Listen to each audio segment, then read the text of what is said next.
Bismillahirrahmanirrahim. Assalamualaikum warahmatullahi wabarakatuh. Salam sejahtera untuk kita semua.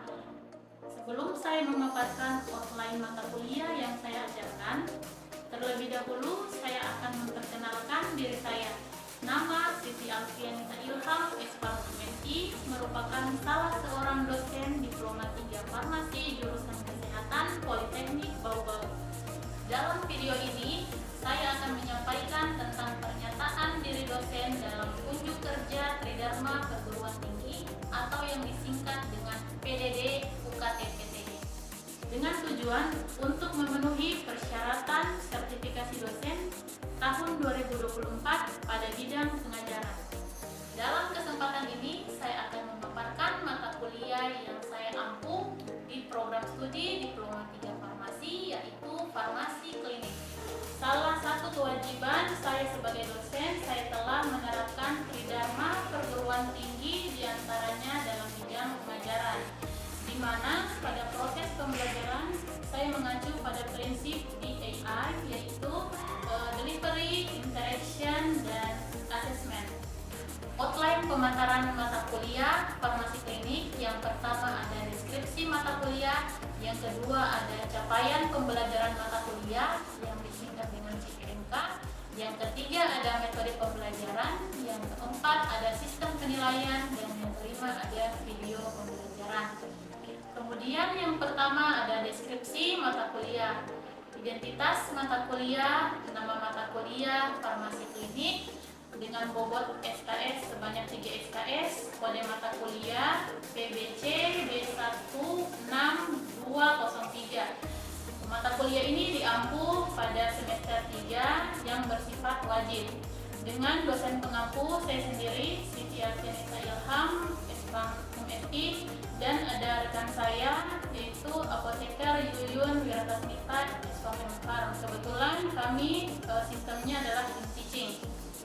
Setelah menyelesaikan mata kuliah ini, mahasiswa diharapkan mampu menjelaskan tentang istilah-istilah medis, pengenalan terhadap data lab dan interpretasinya pada masing-masing penyakit, serta pengobatan penyakit dan permasalahan seputar terapi, monitoring dan parameter keberhasilan terapi, dan dokumentasi terapi.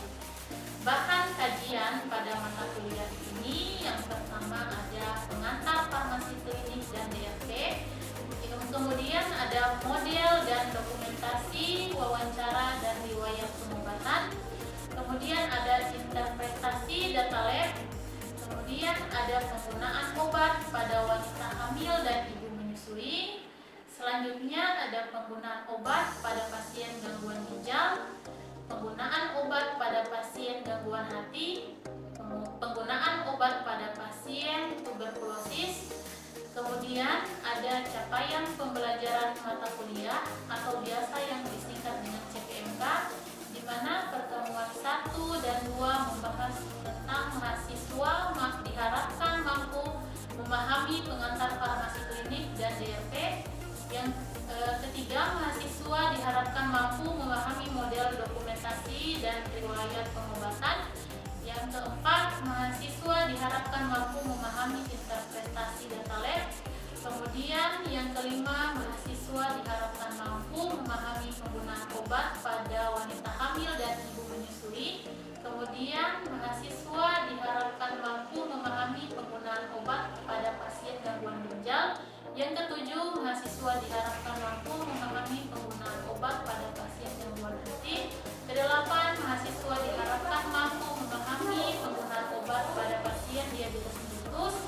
Yang kesembilan, mahasiswa diharapkan mampu memahami penggunaan obat pada pasien pediatrik. Yang kesepuluh, mahasiswa diharapkan mampu memahami penggunaan obat pada pasien tuberkulosis.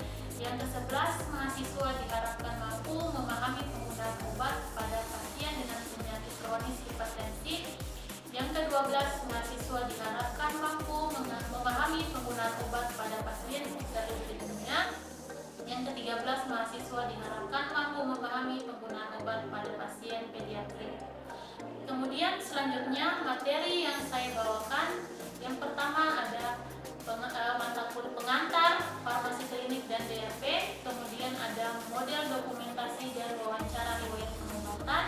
Yang ketiga ada interpretasi data lab. Yang keempat ada penggunaan obat pada wanita hamil dan ibu menyusui. Yang kelima ada penggunaan obat pada pasien gangguan ginjal. Yang keenam penggunaan obat pada pasien gangguan hati. Yang ketujuh penggunaan obat pada pasien diabetes mellitus. Yang kedelapan ada penggunaan obat pada pasien pediatrik. Yang kesembilan ada penggunaan obat pada pasien tuberkulosis. Yang ke-10 penggunaan obat pada pasien penyakit hipertensi. Yang ke-11 penggunaan obat pada pasien hiperlipidemia. Yang ke-12 penggunaan obat pada pasien geriatrik. Itu pelajaran yang saya bawakan. Yang pertama, mata kuliah ini diampu oleh tim teaching yang berjumlah 2 orang. Jumlah pertemuan sebanyak 14 kali tatap muka yang dilakukan secara daring dan luring. Kemudian ujian tengah semester dilakukan pada pertemuan ke-8 dan ujian akhir semester dilakukan pada pertemuan ke-16. Di Politeknik Bau-Bau, sistem pembelajaran terintegrasi dengan menggunakan platform pembelajaran di Siakat Cloud dan semua terekam di Siakat Cloud. Mahasiswa dan dosen memiliki akun. Proses pembelajaran bisa diakses dan juga jadwal perkuliahan, nilai mahasiswa dan absen kehadiran mahasiswa, juga jadwal UTS dan UAS semua sudah terekam di Siakat Cloud. Dan lewat Siakat Cloud, mahasiswa sudah mampu mengunduh materi secara langsung agar interaksi antara dosen dan mahasiswa dalam kelas lebih kemudian. Metode pembelajaran ada SCL atau pembelajaran yang berpusat pada siswa dengan pendekatan pembelajaran yang memposisikan siswa sebagai subjek pembelajaran sehingga dituntut untuk lebih aktif, kreatif, dan mandiri dalam kegiatan belajar. Kemudian pembelajaran interaktif yang pertama yang saya lakukan yaitu mahasiswa di dalam kelas melakukan tanya jawab kepada mahasiswa dengan menyisipkan pertanyaan kepada mahasiswa. Yang kedua ada metode small group discussion, di mana metode diskusi yang merupakan pembelajaran yang melibatkan antara kelompok siswa dan pengajar. Kemudian ada pembelajaran selanjutnya ada proses based learning atau PBL, di mana model pembelajaran ini melatih dan mengembangkan kemampuan untuk menyelesaikan masalah yang berorientasi pada masalah otentik dan kehidupan aktual siswa seperti studi kasus. Kemudian pada sistem penilaian yang saya ajukan yaitu ada praktikum dengan bobot penilaian ada 50%, presensi ada 10%, nilai tugas dengan bobot 10%, ujian tengah semester dengan bobot 10% dan ujian akhir semester dengan bobot 20%. Kemudian hasil asesmen yang saya lakukan dengan harapan mahasiswa mampu mengetahui proses penilaian yang saya lakukan dengan transparan dan objektif. Sebagai penutup, itulah tadi aspek yang saya terapkan dalam proses pembelajaran mata kuliah yang saya bawakan, yang terdiri dari 3 aspek, yaitu aspek delivery, aspek interaction, dan aspek assessment. Selanjutnya, saya akan menampilkan proses pembelajaran yang saya lakukan di dalam kelas dengan micro teaching secara luring. Selamat menyaksikan. Assalamualaikum warahmatullahi wabarakatuh.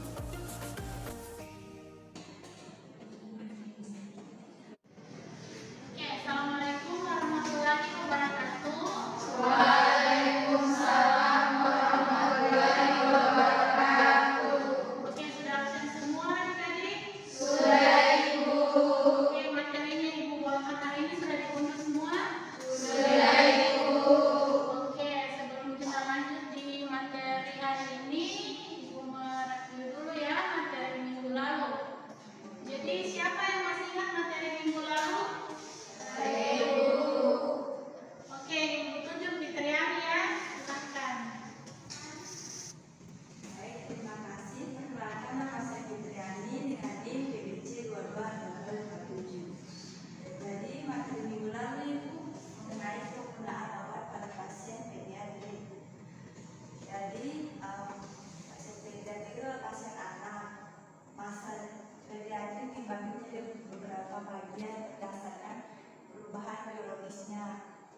pertama itu ada Neonatus dari usia 0 sampai 1 bulan. Yang kedua itu ada usia bayi dari usia 1 sampai 24 bulan. Selanjutnya yang ketiga itu ada usia anak dari 2 sampai 12 tahun. Terus yang terakhir itu ada remaja dari usia 12 sampai 18 tahun. Sekian itu, terima kasih. Ya, baik, terima kasih atas jawabannya ya. Oke, selanjutnya, ada yang bersedia lagi menghadapi materi minggu lalu? Saya Ibu. Iya, ayo Nadia.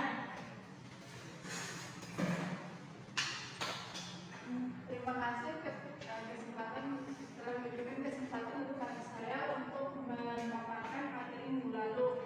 Saya senang main tentang dia dengan NIM PPC 220065. Minggu lalu itu membahas tentang penggunaan obat pada pediatrik, yang dimana pediatrik itu adalah anak-anak. Ada juga obat yang harus dihindari oleh anak-anak. Yang pertama yaitu aspirin, memiliki resiko Levy syndrome. Kalau chloraphenicol memiliki resiko Levy syndrome. Kalau kortikosteroid memiliki resiko menghambat pertumbuhan pada anak-anak. Ada juga tetrasikline yang risikonya itu terjadi pewarnaan pada ginjal anak. Terakhir yaitu adalah minoglucosida. Jika dikonsumsi oleh anak-anak akan terjadi gangguan pendengaran. Mungkin hanya itu yang bisa saya paparkan tentang materi minggu lalu. Sedikit dan terima kasih Bu. Oke, jawabannya tepat sekali ya.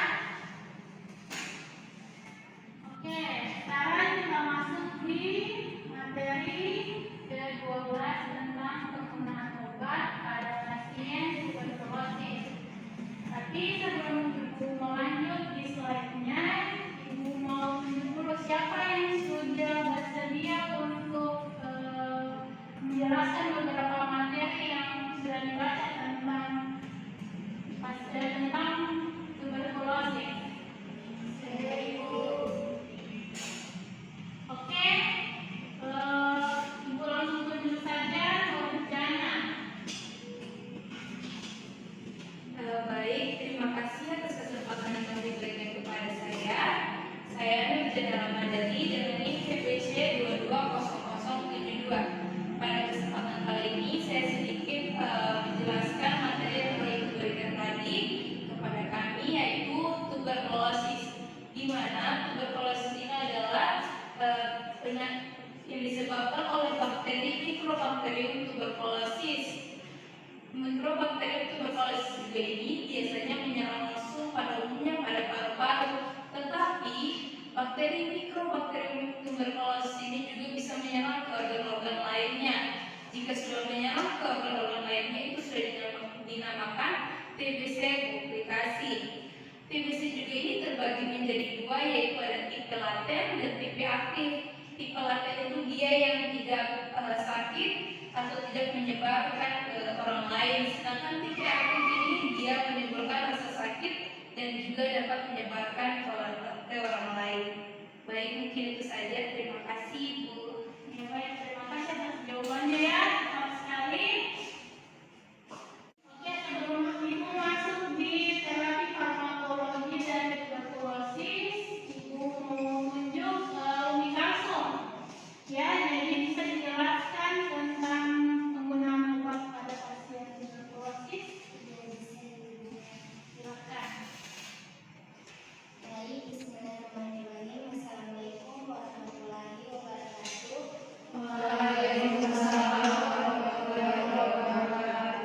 Sebelumnya, perkenalkan nama saya Umi Kalsum dengan NIM PPC 220078. Baik, saya akan menjelaskan terapi farmakologi TBC atau pilihan kategori obat pilihan anti TBC atau OAT. Adapun pilihannya ada dua, yaitu obat pilihan pertama dan obat pilihan kedua. Obat pilihan pertama ada isoniazid atau INH, 2 rifampicin, 3 ethambutol, 4 streptomycin, dan 5 pyrazinamide. Kemudian obat pilihan kedua ada 6, ada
penderita tuberkulosis kepada orang lain ya. Yang kedua itu penularannya juga bisa di ruangan yang lembab atau tanpa ventilasi ya. Yang pertama itu ada memburuknya kondisi sosial ekonomi, yang kedua ada belum optimalnya fasilitas pelayanan kesehatan, yang ketiga ada meningkatnya jumlah penduduk yang tidak mempunyai tempat tinggal ya. Jadi yang terakhir ada adanya epidemi dari infeksi HIV. Jadi tuberkulosis itu salah satunya juga bisa disebut dengan tuberkulosis HIV ya. Jadi ada berbagai komplikasi penyakit. Selanjutnya ini model penularannya. Jadi orang pertama dan orang kedua ya. Jadi misalnya orang pertama itu dia positif TB, kemudian bersin atau mengeluarkan droplet. Selanjutnya hasil dropletnya itu bisa dihirup oleh pasien yang lagi sistem imunnya sangat rendah ya. Jadi bisa langsung tertular dan masuk ke organ paru-paru ya. Jadi di sini sudah langsung bakterinya bertumbuh. Nah, sistem imun yang baik masih domainnya akan hidup. Kalau sistem imunnya yang kurang baik, bakterinya yang akan membentuk mikroorganisme atau yang disebut juga sekutum, biasa disebut dengan dahak pada pasien TB. Nah, ini merupakan gambar paru-parunya ya, gambar pernapasannya untuk pasien yang sudah terkena tuberkulosis. Oke, di sini ada 3 gejala. Yang pertama ada gejala respiratori, yang kedua ada gejala sistemik, dan yang ketiga ada gejala TB ekstra. Nah, kalau gejala respiratori ya, yang pernapasannya itu batuk 2 minggu dengan disertai dengan darah, kemudian sesak napas dan nyeri di dada. Selanjutnya ada gejala sistemiknya. Di sini demam ya, dan salah satu gejalanya itu dia berkeringat di malam hari. Kemudian untuk gejala TB ekstra di sini tergantung dari organ yang sudah terkena diagnosisnya. Nah, sebelum ibu lanjut di diagnosanya, ibu mau tunjuk siapa yang bisa menjelaskan tentang tujuan dari pengobatan tuberkulosis. Siapa yang acungkan tangan? Oke, ditunjuk langsung putri yang lain ya. Baik, terima kasih atas kesempatan yang telah diberikan. Saya Putri Lengkayu dengan NIM PBC 220081 akan menjelaskan apa yang saya pahami dari materi yang telah Ibu share sebelumnya. Baik, di sini saya akan menjelaskan tentang tujuan pengobatan TBC. Dari materi yang telah Ibu share, tujuan pengobatan TBC itu ada 5. Yang pertama, mencegah terjadinya penularan kepada orang lain. Yang kedua, mencegah kambuhnya TBC. Yang ketiga, membantu menyembuhkan dan memperbaiki kualitas hidup pasien dan memperbaiki produktivitas pasien. Yang kelima, ada membantu mengurangi angka kematian dan kesakitan terhadap pasien TBC. Dan yang terakhir itu ada membantu mencegah perkembangan dan resistensi obat TBC. Terima kasih Bu. Ya, baik, terima kasih atas jawabannya. Bagaimana jawaban temannya? Sudah benar? Benar, Ibu. Oke, silakan putri yang lain duduk. Oke, selanjutnya kita masuk di panduan pengobatan tuberkulosis ya. Jadi di sini ada kategori 1 dengan pemberian obat isoniazid, rifampicin, irazinamid dan etambutol. Itu diberikan pada saat tahap intensif ya selama 2 bulan. Nah, kemudian diteruskan dengan minum obat isoniazid, rifampicin 3 kali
bisa